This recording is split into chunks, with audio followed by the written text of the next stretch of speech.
Hi students, and welcome to today's live IELTS class. My name is Adrian and I'm streaming to you live from Europe. I hope everybody has had a fantastic week so far. In this live class, we are looking at a listening section, specifically focusing on parts 1 and 2 of the listening section. There are 4 parts. And we're looking for these band 9 strategies. So what you need to do to improve your band scores. Hi, Juan Pablo Avila. Hi, Connie Wang, our new member. Good to see you in class. This lesson is brought to you by aehelp.com for academic IELTS. Make sure to check us out there. Join our premium package. We'll use the web portal today for the listening. And for the general IELTS, check us out at gieltshelp.com. That's generalieltshelp.com. Writing the URLs up here so you can check that out anytime in the lesson. You can also download and link your apps to your web accounts. Academic IELTS Help app. Look for our logo, or General IELTS Help app. Look for our logo in your Google Play and Apple app stores. Students, if you have questions, comments, concerns, just send me an email, adrian@aehelp.com, and I'll be happy to reply to your inquiries. You can also get our exam books in paperback or electronic version from Amazon. You can search for AE Helps Academic IELTS or G Helps General IELTS on Amazon. Good to see many members joining in the class. Hi, Priyanka. Rajveer Amarjeet, nice to see you. Nice to see some of our regular students. All right, everyone.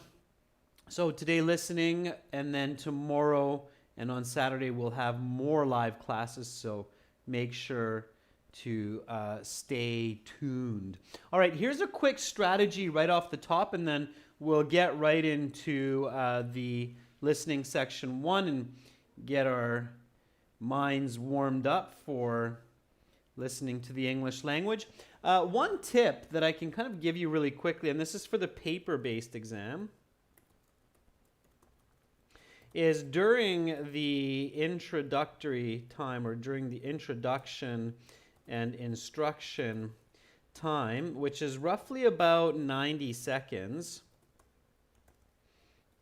you should try to take a quick look at the topics of sections 2, 3, and 4.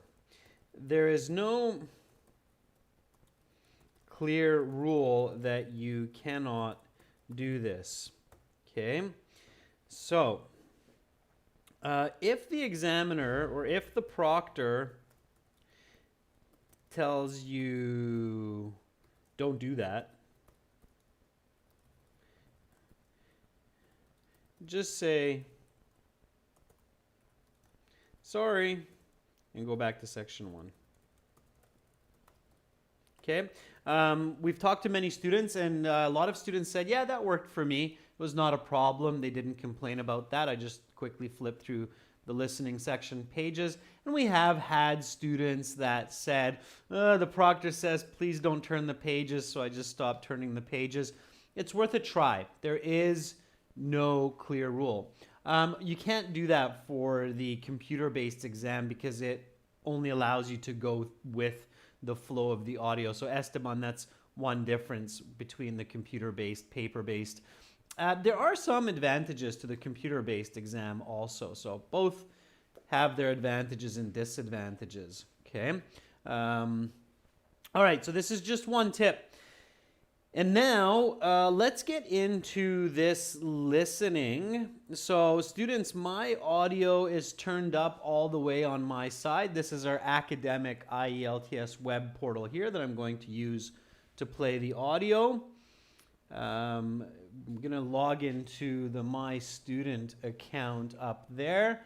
And then once I'm logged in, I have access to a lot of these wonderful materials, including the audio CDs. And today's listening test is coming from test 5, That means it's CD5 track 1. In the audios, I'll quickly just go to CD5 track 5. By the way, you can use the website on your tablet phone as well if you're not using the app. Okay, so students, I'm going to play the audio here. Make sure to turn up the volume on your side. Use a headset if possible. I'm going to use my microphone here and a speaker to play the audio for you. Importantly, viewers, students, please don't write your answers into the chat while you listen. Please write your answers in a separate document or on a piece of paper, and we'll go through the answers after we're finished listening to section 1, okay? Why? Give a fair chance to your peers, your classmates to answer on their own, okay? So here we go, students, with test 5, listening section 1.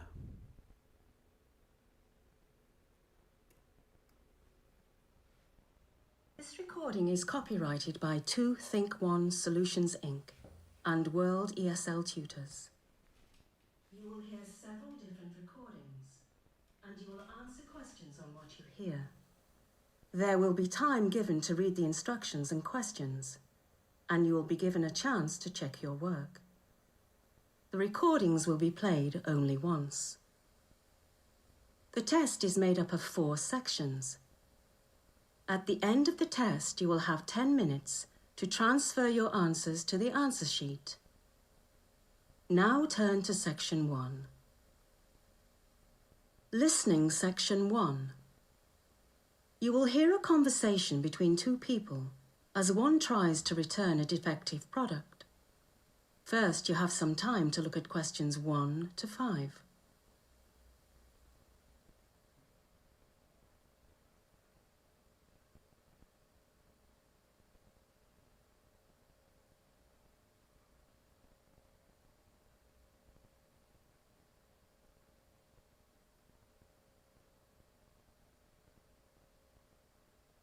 You'll see that there is an example.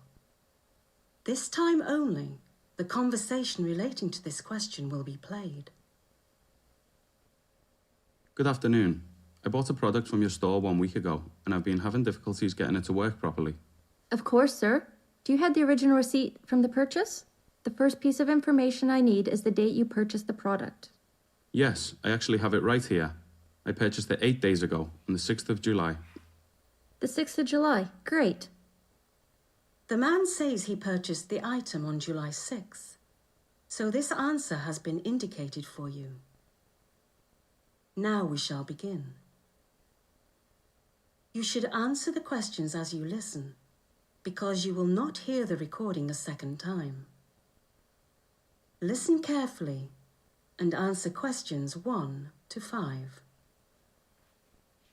Good afternoon. I bought a product from your store 1 week ago, and I've been having difficulties getting it to work properly. Of course, sir. Do you have the original receipt from the purchase? The first piece of information I need is the date you purchased the product. Yes, I actually have it right here. I purchased it 8 days ago, on the 6th of July. The 6th of July. Great.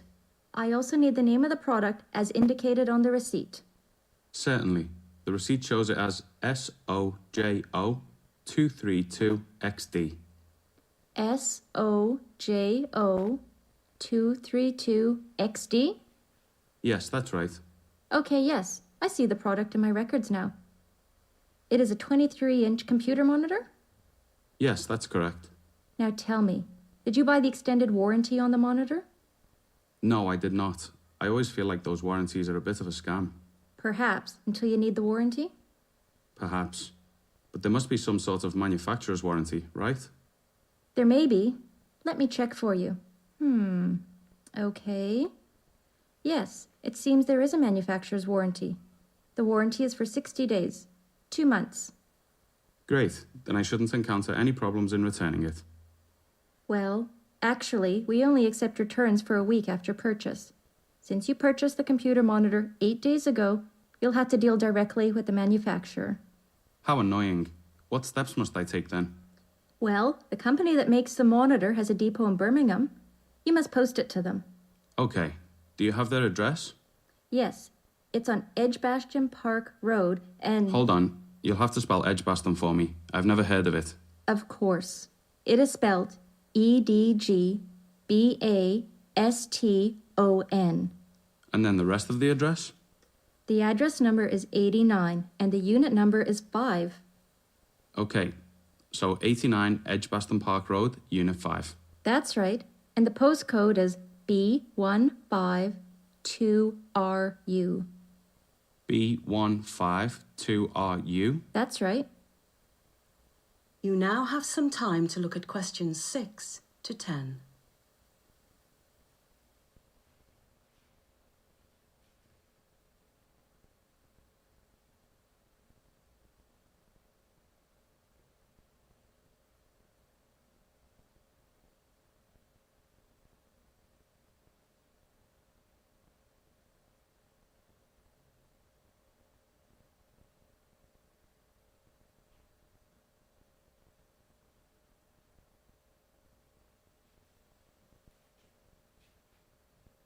Now listen to the rest of the interview and answer questions 6 to 10.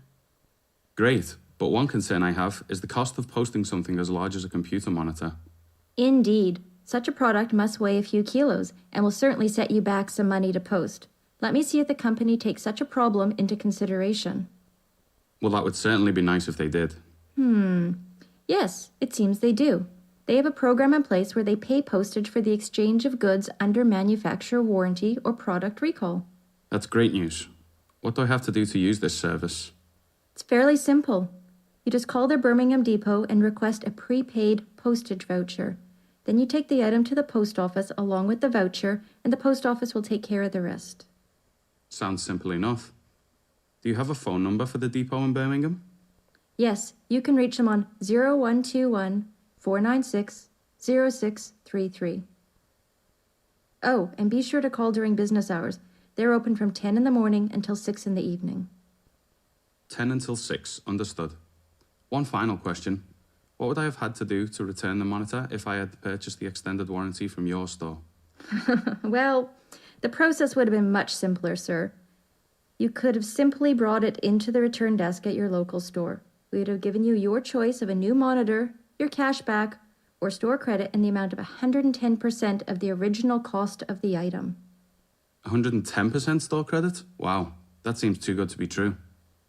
Well, company policy is that we want satisfied customers, and when they are not satisfied, we feel the need to compensate them for this in some small measure.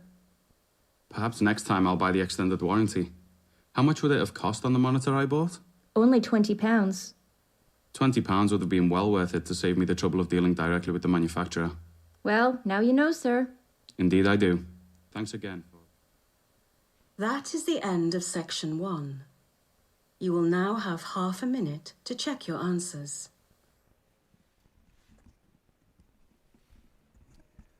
Okay, students, and in that half minute, do check your answers always to make sure that you didn't make any silly mistakes. So make sure that you look for spelling mistakes or mistakes with the instructions. We're going to go through the answers together. I'm just going to stop the audio on our web portal here. And I will discuss some strategy. Now, before we get to question 1, so I was telling you at the beginning that in the paper-based exam, you can look at section 2, 3, and 4 just to get an idea of the topics. So I did that while the instructions were going on. Those instructions are very, very similar to the real IELTS exam. I quickly flipped, or in my case, scrolled through sections 2, 3, and 4 just to get a quick idea of the topics.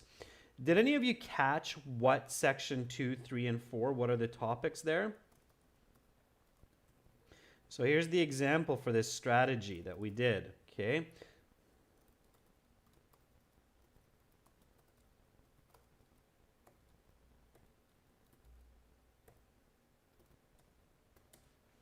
So what were the topics for section 2, 3, and 4? When I was scrolling or flipping through the pages during the instruction time, you should have read a couple of those key questions or sentences for section 2, 3, and 4. What were they about? Anybody? What was section 2 about, or what will it be about when we get there? It's good to get your... So Rajveer said section 2 was something about a radio show. Yeah, very good, Rajveer. Okay, so radio show about something. Connie Wang says section 4 is about a painter, a very famous painter, Connie. That's right, Michelangelo. Okay, so section 4 is about Michelangelo.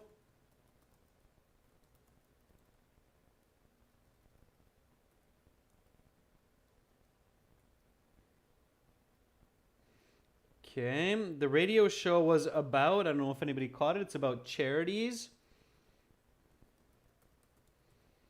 Anybody catch what section 3 was about?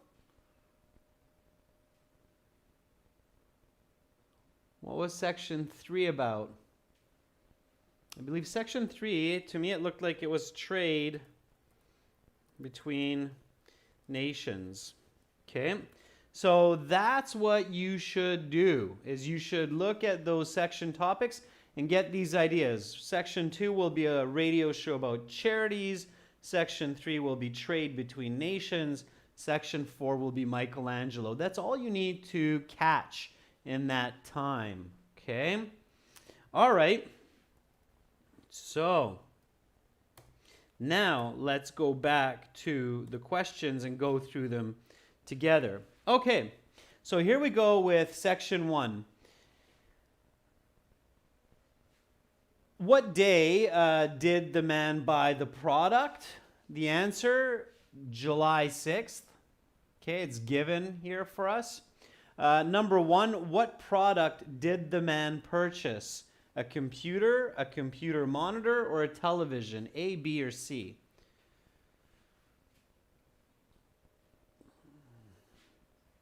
Okay, the answer here was B. Yeah, it was a computer monitor.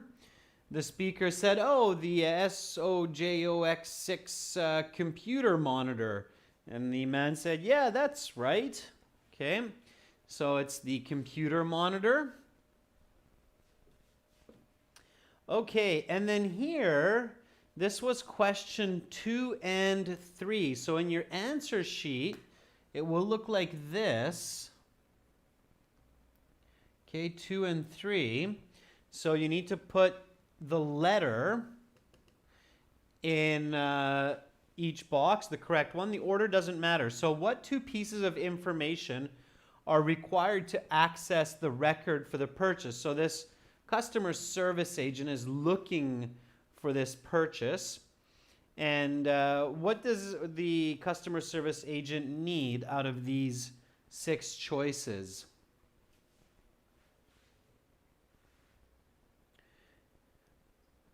Well, if somebody asked me this question, like if one of you just said, hey, Adrian, what did the customer service agent need for finding this purchase? My answer would be, well, she asked for the date of purchase and name of the product.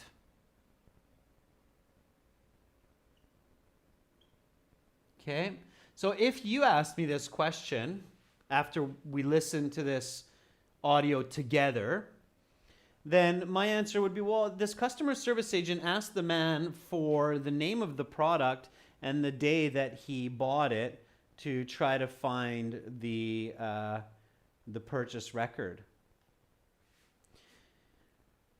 So according to my answer, then I'm going to look for these. Oh, name of product, there's that one. And I said purchase date or date of purchase. Oh, there's purchase date. So it's E and F. Okay, many students send us emails and ask us, how do I do multiple choice in the listening? What do you think is the answer? So what's the biggest trick to multiple choice in the listening section.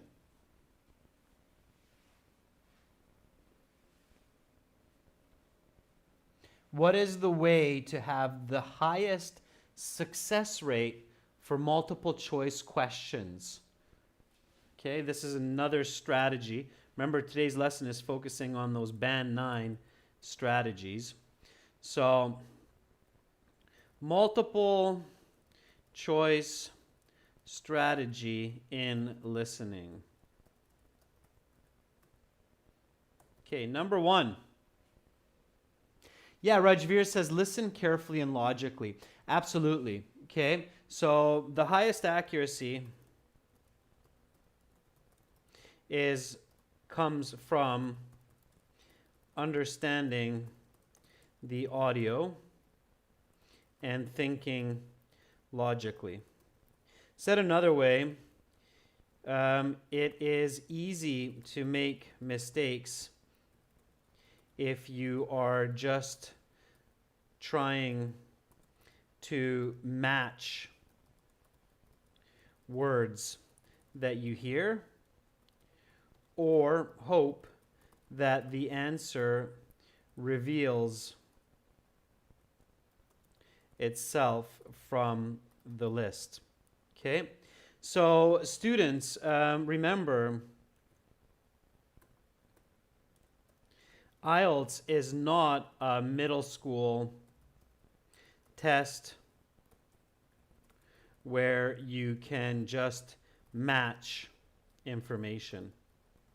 Okay? You have to remember that. You can't just simply go, oh, I heard SOJ06, so it must be that. That's what she needed. No, you have to have logic. You have to think clearly. You have to think in an advanced college, university style. Okay? So the better way, of course, is understanding the audio. Think about what you would answer naturally if you wouldn't have the choices. That's what I just did. Okay? So when we were looking at this, I pretended like these aren't even here. So I just pretended like somebody asked me this question. What 2 pieces of information are required to access the record of purchase? And look at this. I mean, the previous 2 answers help me. Okay? What day did the man buy the product? July 6th. What product did the man buy? Computer monitor. So what are they talking about before that question? They're talking about the day that the product was bought and the name of the product. Okay? Listening section 1 is not meant to be really tricky. Okay? But it's not just go fish. Okay? It is testing English. It's not just testing can you match orange with orange or purple with purple or blue with blue. Okay? That's not a test of English. All right? It's a test of English. It's not supposed to be super hard, but it is testing English. Keep that in mind. All right? So the correct answers here were E and F. Purchase date, name of product. All right. Here we go with the next questions. Complete the notes below. Write no more than 2 words and or a number for each answer. Warranty length, 60 days. Use this information to locate position in the audio.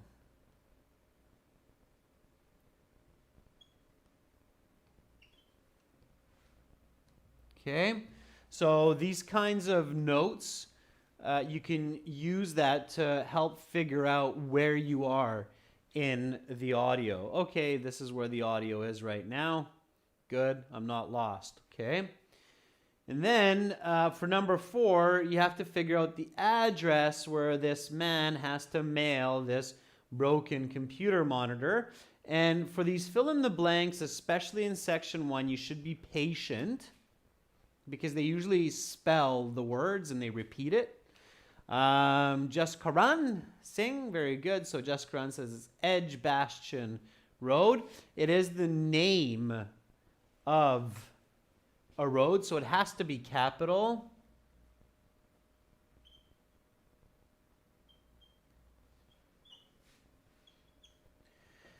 And they do give the number, Edgbaston 89 Park Road, or you could do 89 Edgbaston. It doesn't matter. Or you could do it all capital.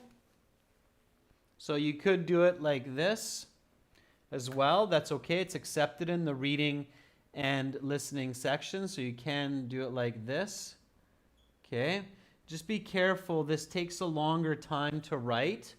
So I recommend that when the audio is playing, if you plan to do all uppercase letters, write it lowercase so it's faster. And then you can change it to uppercase when you transfer your answers in the answer sheet. Okay. So Varvara, no, you can write it in different order. So you can write dates and these kinds of addresses in either order. So you can write Edgbaston 89 or 89 Edgbaston. Doesn't matter. But you cannot write it with a small e. Okay. So this with lowercase e would be wrong because proper nouns in English are using a capital first letter, and that's important. So you have to write it with a big E because it's the name of the road. Okay, so it's Edgbaston 89 Park Road, Unit 5. What's the postcode? So question number 5. So this we got. Question number 5. What's the postcode? Awaz says it's B152RU. So B152RU. Write clear letters. I recommend writing capital letters in this case as well. For this, it's okay if you write the small letters. Okay, that's also okay. But it looks better with the capital letters. So I recommend writing these capital letters for this one. Okay, good job, Suraj. Good job, Charlie Sen. It looks like many of you got that. And again, be patient with these because they usually say them twice and in most cases spell them for you. So don't rush. Okay, nice and steady. Nice and steady.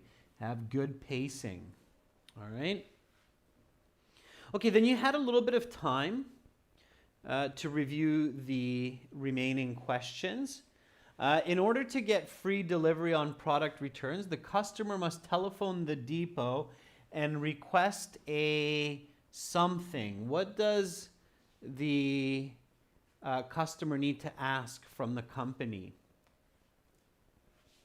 Okay, and it's no more than 3 words. So what does the man, in this case, have to ask for? So Rajveer says it's a posted voucher. Okay.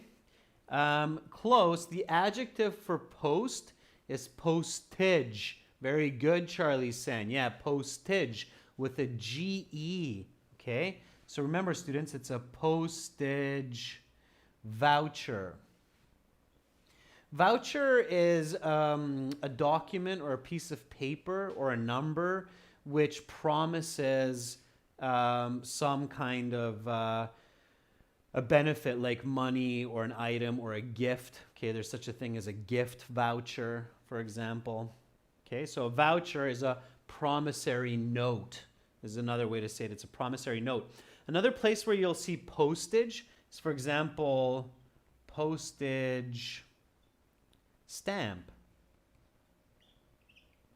Okay, so this is the adjective form of post or posting, like sending my mail, postage.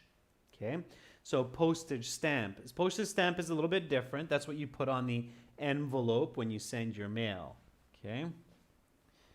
Now with the person who delivers the mail, that's a postman. So careful, it's not a postage man, it's a postman. Okay, that's one exception to this rule. Okay, so postage voucher. It's a more challenging question. Remember, students, some questions are looking for high band 8, band 9. Number 7, what is the phone number for the depot? This is the next question here. And I have to be tricky because the chat's going to try to hide most of these numbers. So what is the phone number? Nasir Jamseed says it's 0121496063, and Mashia agrees. Onur, good to see you in class. Onur says it's 0121496063. Very good. Okay, looks like most of you got this. If you don't see your comment, students, it's okay. I have to manually allow each of these comments because the AI in live streaming on YouTube filters bad language and phone numbers for privacy. Some smart intelligence built into the machine. Okay, so what is the phone number? Yes, the correct answer is 0121 496 0633. Don't worry about these spaces. It doesn't matter. You can just write it as one long, or you can even write it like that, okay? It doesn't matter, okay? Spacing does not count. The important point here is that you have the correct numbers, all right? Okay, and again, with these phone numbers, try to write them down as soon as you hear them. There's a chance they might only say it once. Usually, especially in part one, they'll say it at least twice, okay? All right. Let's keep moving on. So here again, some more multiple choice. Choose the correct letters A, B, or C. For how many hours is the depot open each day? So are they open for 6 hours, 8 hours, or 10 hours? And again here, you had to listen carefully. This was an inferred answer. I think they said from 10 a.m. till 6 p.m., something like that. So 10 a.m. to 6 p.m., so it's A, B, or C. What's the usual number of work hours in an office, students, in most parts of the world? How many hours do people usually work in the office? I believe, if I'm not mistaken, it's usually 8, right? Yeah. So again, logic can help you even if you missed it. An 8-hour workday is a good guess, okay? So especially in government offices, right? So 8 hours, it was 10 to 6, so 10 a.m.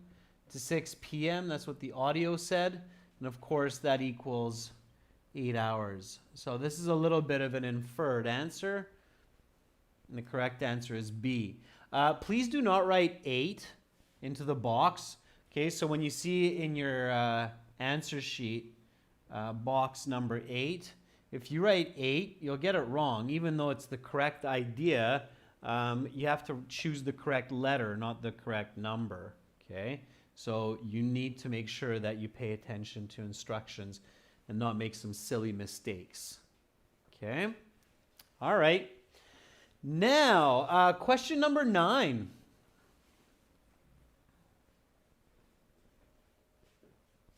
Okay, here we go. So question number 9, which 3 options are customers given upon returning an item having purchased the warranty?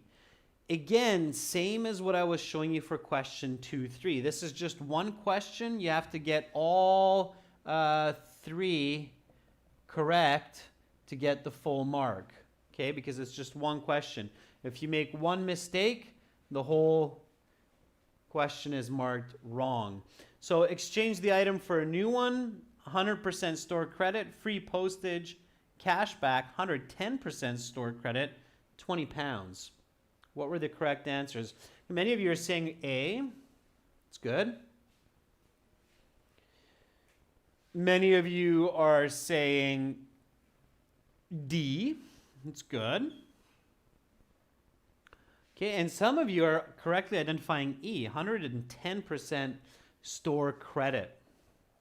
All right, I'll show you one more strategy that's useful for this. So here's a couple more tips for these kinds of multiple choice. Okay. So during the review time, spend a few extra seconds to review these questions, especially multiple choice. Okay, so one way I like to call these kinds of questions, and you see them on the exam often, are the multiple choice. So this is a multiple choice question with multiple answers required, so being selected. Sometimes it's only worth 1 point, sometimes it's worth 3 points. So you have to be very, very careful. When you see this kind of a question, spend a little bit more time here with the question. So which 3 options are customers given upon returning an item having purchased the warranty? And try to think of other ways you might hear this. So instead of options, you might hear the word choices. Okay? And in fact, the woman did use the word choice. She said, yeah, we would have given you a choice of this, a choice of that. Okay? So pay careful attention, spend a little bit more time so your ear can catch what's going on, and focus on paraphrasing some of these key words. Now, the other trick here, okay, and this is a good one, is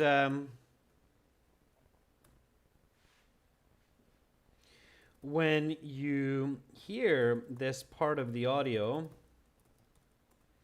especially multiple choice,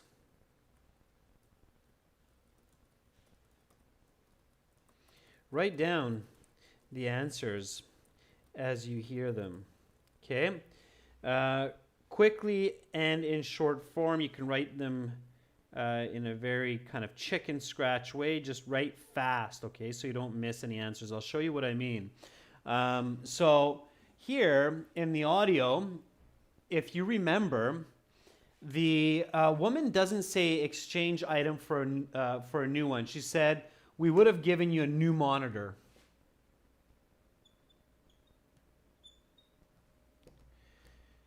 Your money back.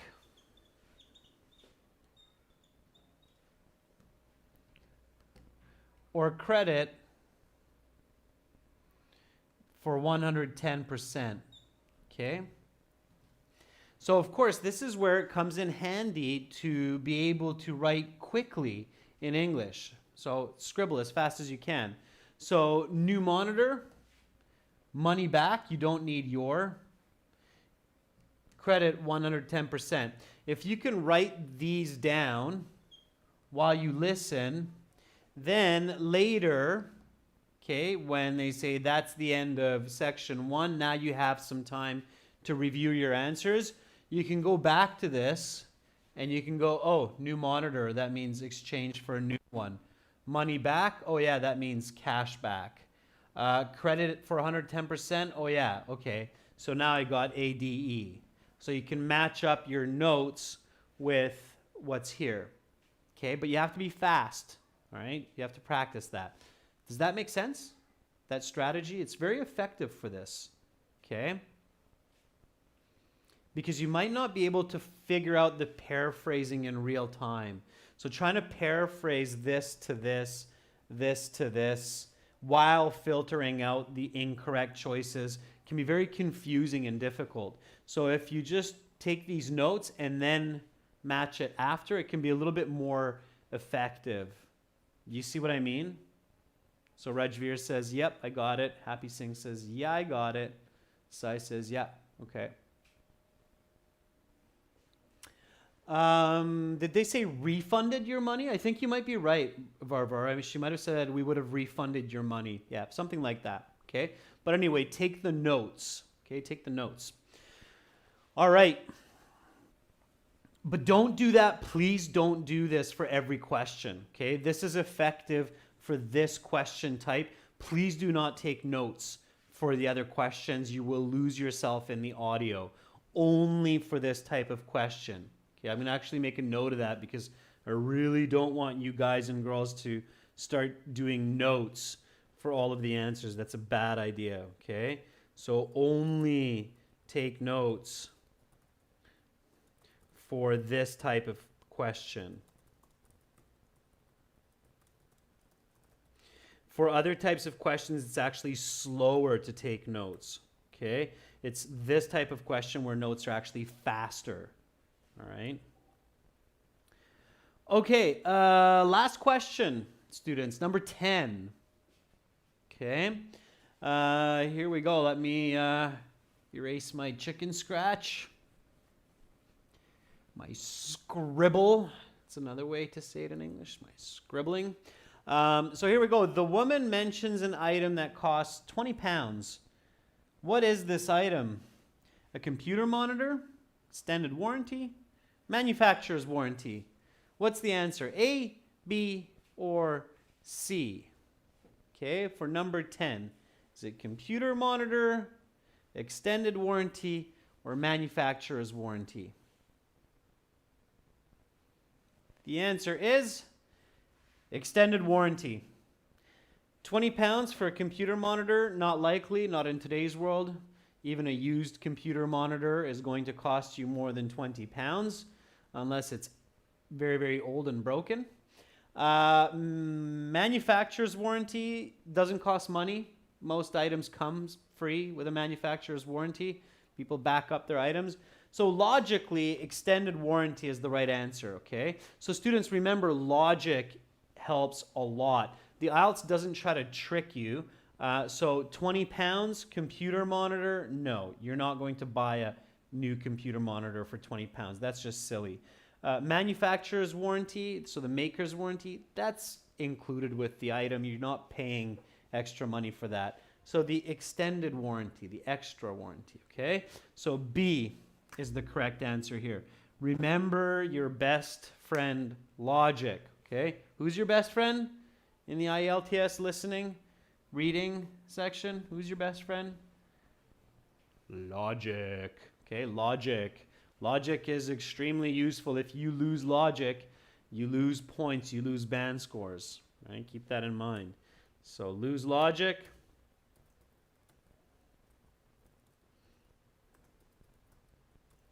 And you lose band scores. All right. Easiest way to lose logic is by panicking. Don't panic, okay? All right. So students, here we go with listening section 2. Get ready, the same thing. I'm going to start playing the audio. We'll get right into it, all right? Here we go. 3, 2, 1. Battery, 50%. Take some time to look at questions 11 to 16.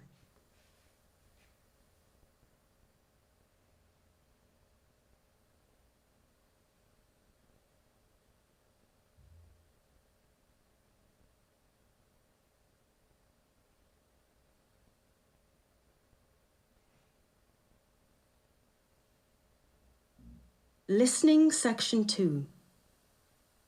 You will hear a recording of a radio news magazine discussing the importance of doing good in the community. First, you have some time to look at questions 11 to 16. Now listen carefully to the interview and answer questions 11 to 16. Hello, I'm Emma Robertson, and I'd like to welcome our listeners to Beyond the Lens, the programme that aims to dig deeper on issues in culture and society. Today we have Professor Hudson McMahon from the University of Bristol's Department of Social Policy. Hello, Professor McMahon. Do you want to tell us a little about what you'll be presenting today? Of course, Emma. But first, I'd like to thank you for having me on the show. My wife and I are both avid listeners of Beyond the Lens, and it's a bit of a thrill to be on the show. But I digress. Today, I want to talk about the importance of doing good in the community and in society. There are many ways of doing this, but the two most common ways are volunteering and giving to charity. However, these methods of improving community and society have an important difference. While volunteering one's time is almost always a positive for society, giving to charity is significantly more problematic. Problematic, Professor McMahon. It would seem to me that giving to charity is always a positive for society. We celebrate those among us who are the greatest donors to charity. Yes, and in general, it is warranted. I do want to clarify. In general, giving to charity is good, but one must be very careful for two reasons. First, some charities do not do sufficient amounts of charitable good per pound. And second, some charities receive too much money that could be spent better on other causes. Let me discuss each of these in turn. This seems to me a rather radical thesis. It seems that way, but I hope to convince you otherwise by the end of the program. Now, getting back to charities. Some charities simply do not give a lot of their received monies to the actual performance of good acts. For instance, some charities utilize less than 10% of their donations on actual charitable activities. The rest goes to salaries, promotion, and other overhead costs. So for a donation of £100, it may be the case that less than £10 actually goes to helping someone. That sounds terrible, but it still helps people, right? Well, yes, but as charitable givers, we should try and reward those charities who do most good with the least amount of money. By that, I mean that those thinking of donating to charity should do research on a charity before giving to the cause. There are other charities where more than 50% of donations go to the end cause. These charities are much more deserving of your patronage. You now have some time to look at questions 17 to 20.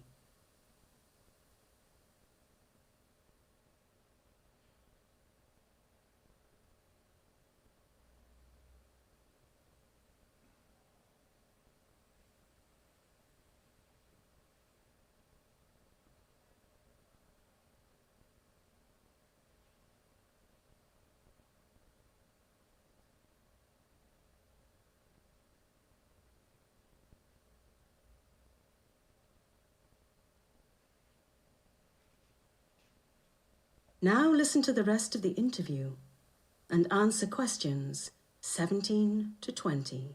Another reason to be discerning when it comes to your choice of charities is what I call the relative utility of a charitable donation. Let me take a guess here, Professor McMahon. Is the relative utility of a donation how much good it does relative to other donations? That's just about it, Emma. The relative utility of a donation is how much good a donation does per amount spent. For instance, the disease MND, motor neuron disease, was in the news in recent years, and MND charities received a windfall of donations. This sounds all well and good, but there is a problem. Unlike, say, heart disease, MND does not affect very many people. While it would be wonderful to cure the disease, there are better allocations of our limited charity funds. Wait, so you're saying it was bad for people to give to MND charities? Not quite, only that it was suboptimal. Because there is limited supply of money given to charity each year, it is important that it is used at least somewhat optimally. And allocating overwhelming amounts of money to a disease that affects very low percentage of people is extremely suboptimal. That's very interesting, Professor McMahon. So how can our listeners try and optimize their charitable gifts? First of all, don't be caught up in viral social media campaigns. Instead, use such moments to remind yourself of the importance of giving to charity in general, and not just to niche causes with good promotion. And second, do your research. Before you donate, look up how much of a charity's donation go to the actual end goal. Additionally, look up how many people are affected by the charity's end cause. The more people there are affected, and the worse they are affected, the more likely you should be to donate to that cause. It is all about maximizing good in the world.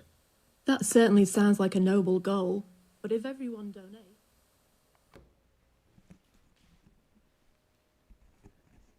All right, students. So that's section 2, dealing with charities. Charities means donating money. A little bit about volunteering. That means donating time, your work time.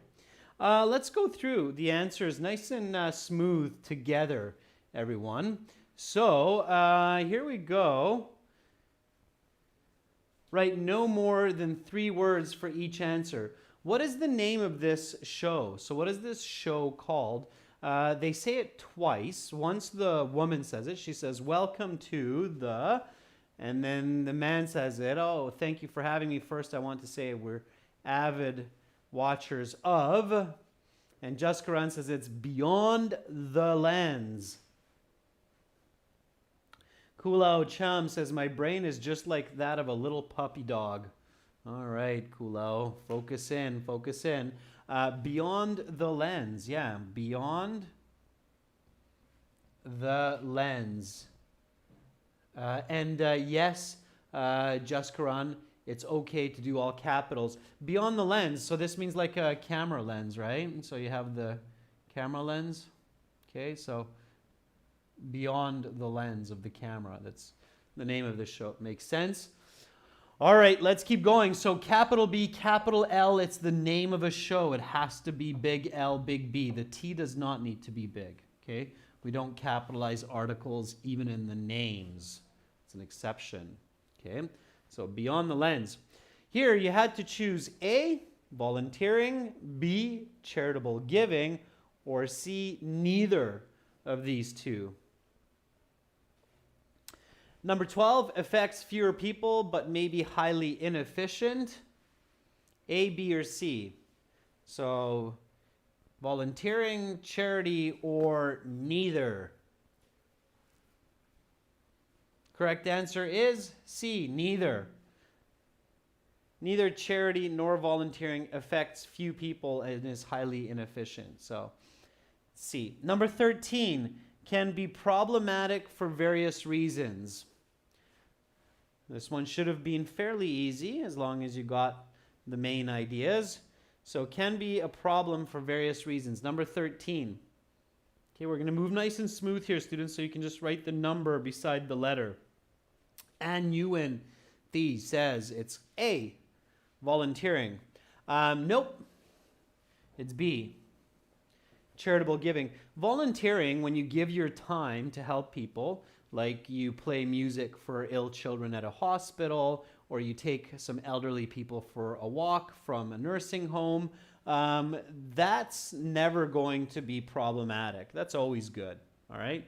And it is the holiday season, so I highly recommend doing some volunteering. It's always positive. People always love it when others give their time and help in some way, share their energy. So volunteering is never a problem. Giving money, interestingly, that can be a problem. Okay, so B it is. Number 14 is almost always a positive action for society. There you go, 14 is A. Yeah, when you give your time, for example, you pick up garbage in your city with some friends or a group of people, that's going to be good. Your city will be cleaner. It's always good to volunteer. Us Canadians love volunteering. It's a very big part of our culture. It's some of you didn't know, that's my cultural background. I'm Canadian. Number 15, subject to many overhead costs. So number 15 can be a lot of overhead costs. Overhead costs are extra costs like paying people's salary, paying for people's insurance or employees' insurance, for advertising, buying office furniture. That's all overhead costs. And if you're thinking it's charity, it is. Okay, so that's charity. So C, B, A, B. Number 16, what are 2 reasons charities can be inefficient? So number 16, and you should have used the strategy that I mentioned in part 1 to help you, and then you would have figured out that the answer is, just as Jaskaran mentioned, it's A and C. Must pay the salaries of people working in the charity, right? And the promotion, the marketing. Okay, so paying the workers is very expensive in charities, and marketing, so advertising in the newspaper, on TV, and so on, is very expensive. So a lot of your money that you give goes for those overhead costs. So A and C are the correct answers. Now here you had a little flow chart. Okay, charity, heart disease affects many people, good use of money. Charity, what is it? Affects probably the opposite here. Few people. Okay. And if this is good use of funds, then this is going to be bad use of funds, right? So number 17 is F, MND. Very good. Anmal Sandhu, Anuin.